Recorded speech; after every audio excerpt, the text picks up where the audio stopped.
Talk to me a little bit more about what you mean by pushing them a little bit more. Do you mean that we push them more towards participation? Do we push them more towards enforcing the participation on them, or did you mean it in some other way? If I were being a consultant for you, and if you start seeing that participation drop off, one of the first things I would do is say, who are your participants? Are they enrolled? Because it's very likely that they're not enrolled.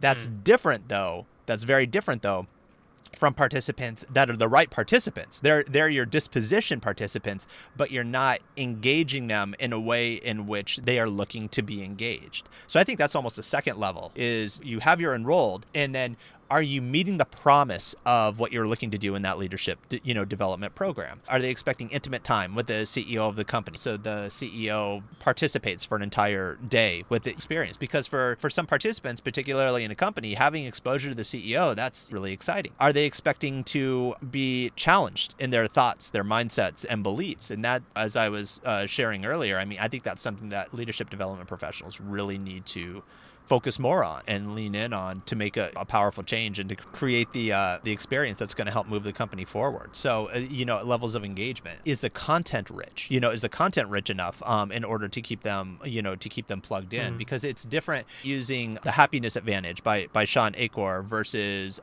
Dare to Lead from Brene Brown. Sure, there's Venn diagram overlaps in the work that they do, but there's a different approach and different idea. So if you have a group that's expecting more Sean Achor versus Brene Brown, then you're going to have disappointment, and then they have to make a decision for themselves whether they continue to engage with that or not.